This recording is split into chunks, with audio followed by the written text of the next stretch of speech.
नाज़रीन आदाब, आप देख रहे हैं अंदर की बात मुज़म्मिल सोहरवर्दी के साथ। मैं हूं आपका होस्ट अली वारसी और मेरे साथ इस वक्त मौजूद है मुज़म्मिल सोहरवर्दी साहब। सर बहुत बहुत शुक्रिया हमें ज्वाइन करने के लिए। अस्सलाम वालेकुम। वालेकुम सलाम। क्या हाल है अली वारसी साहब? बिल्कुल ठीक सर। सर आज हमारे पास बड़ी मज़ेदार खबरें हैं। नंबर वन तो आपको पता है सिंध हाई कोर्ट ने जो एक वाटर अवेलेबिलिटी के ऊपर एक सर्टिफिकेट इशू किया था इरसा ने, जो कि केयर टेकर गवर्नमेंट के दौर में हुआ था और उसकी बुनियाद पर ही जो चोलिस्तान कैनाल प्रोजेक्ट है वो जारी था।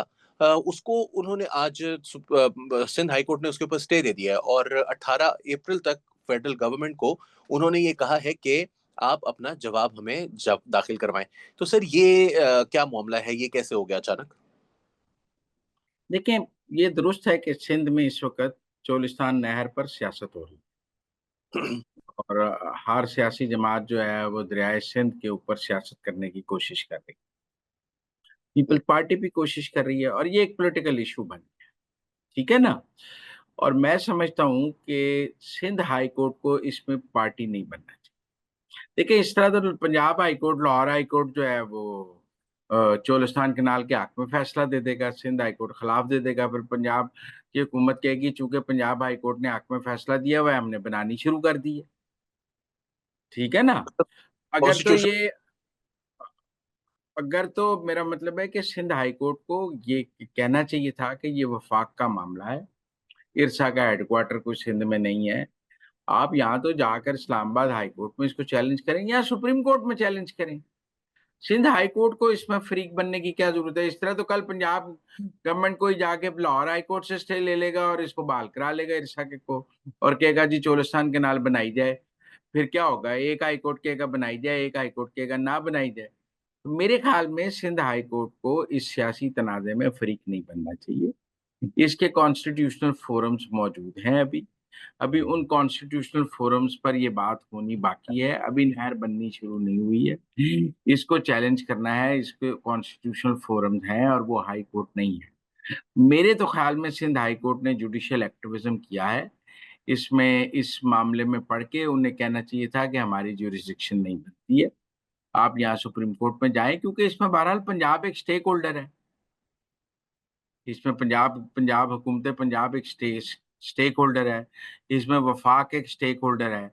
तो ये सिंध जो हाई कोर्ट है वो तो नहीं ये मामला तय कर सकता है, यहाँ तो ये कॉन्स्टिट्यूशनल बेंच में जाएगा या सीसीआई में जाएगा, लेकिन इसके कॉन्स्टिट्यूशनल फोरम्स में सिंध हाई कोर्ट का भी कहीं भी इसका कॉन्स्टिट्यूशनल फोरम नहीं है। और हमारे यहाँ जुडिशरी का यही मसला है कि जज के सामने केस आया नहीं तो वो पागल होया नहीं कि चलो जी मैनू लभ गया मैं करता हूँ। देखिए, सिंध हाई कोर्ट को इस पे स्टे ऑर्डर नहीं देना चाहिए था। ये इस पे पंजाब हुकूमत का एक मौक़िफ़ है, सिंध का एक मौक़िफ़ है और सिंध हाई कोर्ट जो है वो सिंध के साथ चला जाएगा, पंजाब हाई कोर्ट पंजाब के साथ चला जाएगा तो फिर क्या हो? मेरे ख़्याल में ये कोई ठीक बात नहीं की है सिंध हाई कोर्ट ने। इस तरह तो कल पंजाब को लाहौर हाई कोर्ट से कालाबाग डैम के हक़ में फ़ैसला करा के आप शुरू करा दें। चोलिस्तान के हक़ में फ़ैसला वैसे कालाबाग डैम के हक़ में सुप्रीम कोर्ट से भी लाहौर हाई कोर्ट से भी फ़ैसला मौजूद है। जो भी मैं समझता हूँ गलत है क्योंकि वो ज्यूरिसडिक्शन नहीं थी और वो उमर अताब बंदियाल साहब ने दिया था, कि कालाबाग डैम बनाया जाए। तो आप देखिए ना उनके के फैसला देने से वो कालाबाग डैम बन गया। इसी तरह मैं समझता हूँ सिंध हाई कोर्ट के फैसला अगर फर्ज कर लें सिंध हाई कोर्ट चोलिस्तान कहता है नहर ना बनाए तो अगर पंजाब बनाता है तो सिंध हाई कोर्ट क्या करेगा? उसकी ज्यूरिसडिक्शन ही नहीं है, चोलिस्तान। आप मेरी बात समझे ना, उसकी ज्यूरिसडिक्शन ही नहीं है, यहाँ सुप्रीम कोर्ट देखेगा जिसकी ज्यूरिसडिक्शन है पूरे मुल्क में। सिंध हाई कोर्ट कैसे रोक लेगा पंजाब को कोई काम करने से? इसलिए मेरे ख्याल में टेक्निकली सिंध हाई कोर्ट के वो जो जज साहब हैं, वो अपना लव फॉर सिंध एक तरफ रखते और ज्यूरिसडिक्शन के मामले को देखते, तो उन्हें नहीं सुनना चाहिए था और अदालतों को तब तक या ये मामला जा सकता है कॉन्स्टिट्यूशनल बेंच को या आप इसके कोई कॉन्स्टिट्यूशनल फोरम्स हैं, लेकिन मैं नहीं समझता कि इसको सिंध हाई कोर्ट को देखना चाहिए था। इस तरह फिर पंजाब हाई कोर्ट अपना फैसला करने लग जाएगा और बलूचिस्तान हाई कोर्ट अपना फैसला करने लग जाएगा, पेशावर हाई कोर्ट अपना फैसला करने लग जाएगा, तो फिर वफाक की तो कोई रेट ही नहीं रह जाएगी ना। सब हाई कोर्ट्स अपने अपने खुद मुख्तारी करने लग जाएंगे। जो मामला वफाक के हैं जिसमें वफाक की हुकूमत है उनमें या तो आप सुप्रीम कोर्ट में आए या इस्लामाबाद हाई कोर्ट में आए, सिंध हाई कोर्ट को नहीं देखना, मेरी राय में नहीं देखना। सर लेकिन ये तो एक प्लेटफॉर्म है ना, जुरिस्डिक्शन की जो बात है वो अगर मुखालिफ वकला उठाएं तो हो सकता है कि ये आप जो बात कह रहे हैं उसको सिंध हाई कोर्ट भी देख ले। मगर जिस बुनियाद पर उन्होंने दिया है वो ये कह रहे हैं कि इरसा की जो इजलास हुआ था वो केयर टेकर गवर्नमेंट में था, इट वाज नॉट बेसिक। इस बात से कोई इख्तलाफ नहीं है कि वो भी एक कॉन्स्टिट्यूशनल अरेंजमेंट है, लेकिन एट द सेम टाइम वो पब्लिक रिप्रेजेंटेटिव्स नहीं है, और उस तक हमें वेट करना चाहिए था। और दूसरी चीज़ ये है कि उसकी वजह से पानी का जो तनाज़ा है वो अब सियासी इशू तो बन गया है। आपके ख्याल में, जैसा आपने कहा कि ये अदालतों के फैसलों से कोई फ़र्क नहीं पड़ता, इस अदालत की फैसले से भी कोई फ़र्क नहीं पड़ता, पड़ेगा शायद, और पिछली अदालत के फैसले से भी नहीं पड़ा था। लेकिन डू यू थिंक कि ये प्रोजेक्ट जो है वो हो पाएगा? पहली बात तो ये बताएं, ये सिंध हाई कोर्ट को ये किसने डिसाइड करने का कहा है कि निगरान हुकूमत के जो फैसले हैं उनकी कॉन्स्टिट्यूशनल हैसियत नहीं है? नहीं, नहीं सर, इट्स अ स्टे ये स्टे कहाँ ऑर्डर। लिखा है आइन में? नहीं नहीं, ये नहीं, नहीं कहाँ लिखा है? सर, वो उन्होंने जवाब तलब कर लिया ना, वो जवाब नहीं वो नहीं, जो जवाब क्यों तलब कर लिया है? उन्हें सुनना ही नहीं चाहिए? ये तो पंजाब का फैसला है ना जी, कि उसने क्या कहाँ पानी देना है कहाँ नहीं देना। पंजाब में कहाँ पानी होना चाहिए कहाँ नहीं होना चाहिए ये हमें सिंध बताएगा? सर इस वो पर भी नीचे, हम सिंध की डिक्टेशन लेंगे? सर वो नीचे है ना, वो कह रहे हैं हमारा पानी कम हो तो जाएगा। भाई हम, वो नीचे हैं तो हम मर जाएं पंजाब? भाई एक हिस्सा पानी का हमारा है, उस हिस्से के तहत हम उस हिस्से को जैसे मर्जी इस्तेमाल करें। हम कहते हैं हम अगले 5 साल पानी चोलिस्तान में डाइवर्ट कर देंगे, फिर क्या होगा? सर भाई एक एक शेर पानी का पंजाब का है या नहीं है, कि सारा सर पानी सिंध का है? शेर से ज्यादा ले लेंगे, वो ये कह रहे हैं। जब लेंगे तब मुकदमा करेंगे ना यार। ये तो ऐसा है कि अली वारसी मुझे कत्ल कर देगा, मैं भी थाने पहुंच जाऊं और कहूं जी अली वारसी मुझे कत्ल कर देगा, लिहाजा अली वारसी को थाने में बंद कर दिया। भाई अभी हमने तो एक कतरा पानी नहीं, इस्तेमाल किया है सिंध का। रेस्ट्रेनिंग ऑर्डर तो आ जाएगा ना मेरे खिलाफ फिर। नहीं आएगा, ऐसा कोई रिस्ट्रेनिंग ऑर्डर नहीं हो सकता। तो भाई मैं ये कह रहा हूं कि नहर बनाने से कौन रोक सकता है? पानी चोरी करने से रोका जा सकता है, नहर बनाने से कौन रोक सकता है? नहर बननी चाहिए, खाली रहेगी अगर पानी नहीं होगा। कई नहरें खाली हैं, ये लाहौर में नहर है, 8 महीने खाली रहती है, पानी नहीं होता, फिर क्या हुआ? हमने बंद कर दिया, उसके ऊपर प्लाट बना दिया, हम्म। हम उसके ऊपर ट्रेन चला दें? आप फजूल बात कर रहे हैं। नहीं, नहीं, मैं कोई फिजूलबाजी, मैं तो आपसे इन सवालों के जवाब ही लेना चाह रहा हूँ ना सर। नहीं नहीं, मेरा बात यह है कि पंजाब ही एंटी, पंजाब ने हमेशा गाली खाकर रेस्टोरेंट का मुजाहरा किया है, और ये हमारी कमजोरी है। आपको पता है बलूचिस्तान में पंजाबियों को कत्ल किया जाता है, और जी, जी, बलोच बच्चे माल रोड पर पंजाब के खिलाफ जुलूस निकालते हैं, लाहौर की। जी। हम कोयटा में निकाल सकते हैं पंजाब के हक में जुलूस, नोशकी में निकाल सकते हैं? मुश्किल हो जाएगा सर। तो फिर मेरा मतलब आप पंजाब की जो वसीउल कल्बी है और वो बड़े भाई का किरदार है, उसको उसका नाजायज फायदा तो ना उठाएं। नहीं दे रहा आपके 6 6 प्रेस कॉन्फ्रेंसों के जवाब में पंजाब एक भी। पंजाब सुबह दरियाए सिंध के ऊपर ना एक बंद बना देता है, कहते हैं लोग आके बैठ गए कि नहीं जाने देंगे सिंध में पानी। फिर पंजाब और सिंध की लड़ाई कराएंगे आप?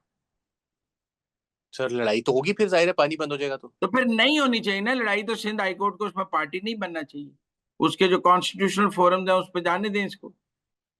हम्म। चलें, हम्म। के ऊपर जो है वो उम्मीद है कि जो आपने पॉइंट्स उठाए हैं, तो वफाक का जो भी वकील होगा वो जाके सिंध हाई कोर्ट में ये ज्यूरिसडिक्शन को चैलेंज करेगा, अगर ज्यूरिसडिक्शन चैलेंजेबल है। अगले सवाल की तरफ चलते हैं सर, मिनरल्स के ऊपर।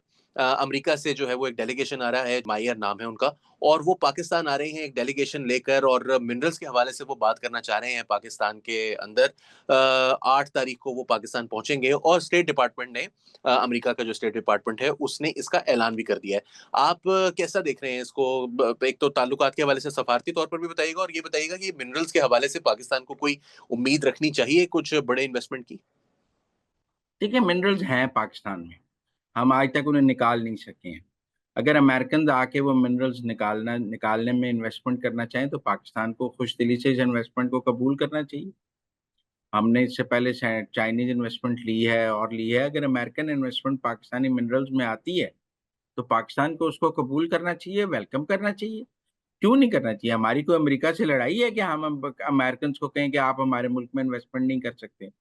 हमने एक ओपन फोरम बनाया है, एक ओपन कॉन्फ्रेंस कर रहे हैं, हम शोकेस कर रहे हैं पाकिस्तान के मिनरल्स, और हम उसमें इन्वेस्टमेंट की दावत दे रहे हैं, और उसमें 2000 के करीब मंदूबीन आ रहे हैं। हम शोकेस करेंगे कि पाकिस्तान में ये मिनरल्स मौजूद हैं, इनका ये डाटा मौजूद है, हम इनको अनअर्थ करना चाहते हैं, हम इनको निकालना चाहते हैं। जो उसमें जो शोकेस करेगा, जो इंटरेस्ट शो करेगा, उसको कॉन्ट्रैक्ट्स देने चाहिए।